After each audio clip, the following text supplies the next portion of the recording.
All right, okay, now friends, what God has been doing through us, through our life groups, has just been absolutely awesome. And we have been learning a whole lot about what it means to gather in small groups, and how our small groups should never become closed groups, and how all of these should be missional minded and constantly bringing people in, and as they grow, they multiply.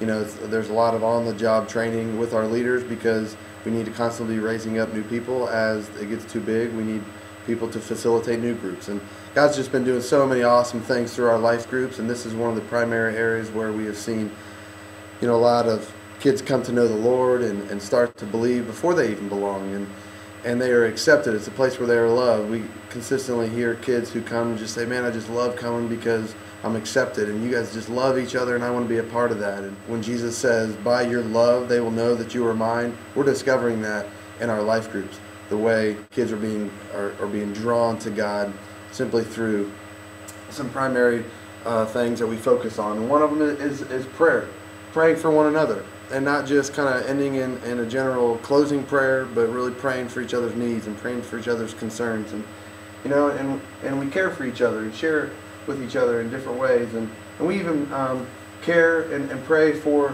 the lost in the world. Like, life groups consistently go on community services and go do things for other people, and show their care for people who are outside the church. One of the greatest things that we have discovered is how believers and non-believers can be pointed to Jesus simply through the true love that can be expressed and felt through life groups. And it's been really, really neat. And there's a lot of benefits and a lot of things that we've been recognizing grow these in unique ways. One of the main emphases that we consistently repeat over and over and over is that these are never to become closed groups. That whatever we do, one of the most important things that we could ever focus on during life groups are guests, or people who are newcomers. And if we have an agenda, if we have a typical Bible study that we're going through, or a book study that we're going through, all of that can come to a halt, and we can focus primarily on anybody who's there for the first time, and just digging into their deal and asking them about their family, about their friends, and where they stand with God, and and they can be on whatever spectrum they want. We will fully accept them, and they won't be given the impression that they have to eventually believe in order to be able to continue to return, but they can be there for the remainder of their life and never believe. But we simply recognize that the power and love of Jesus is way too strong for somebody to be there and consistently not be drawn to receiving Him. And so they're not closed groups, and as they grow, they multiply.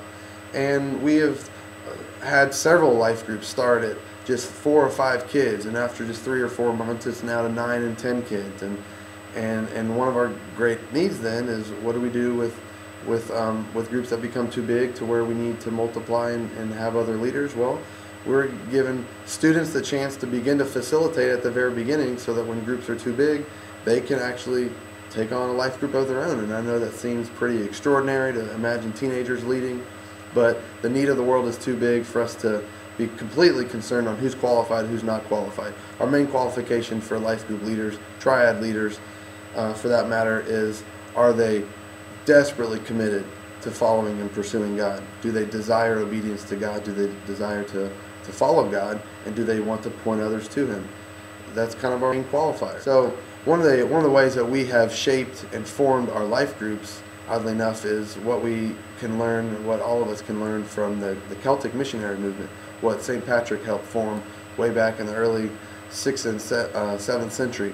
And we kind of, in a modern day sense, try to reproduce what the Celtics missionary movement started hundreds of years ago, by having small communities that are all about going into unreached areas, inviting people in through love, and embracing them and pointing them to Jesus. And sure enough, when they come to Jesus, they're built up, they're equipped. All the different ways that life groups can be grown and matured and pointed to Jesus are left up to so many creative ways, and so there's so much innovation. And some groups focus on a ton of activities. Young boys don't like to sit around and just talk. They want to get out there and get sweaty together. There are other life groups that just kind of like to sit and eat and share their struggles. And So all these different life groups can take on different shapes, different forms. All the leaders are mostly autonomous, where they can make the decisions on right the focus of their group, and the teenagers have a lot of say on what they do.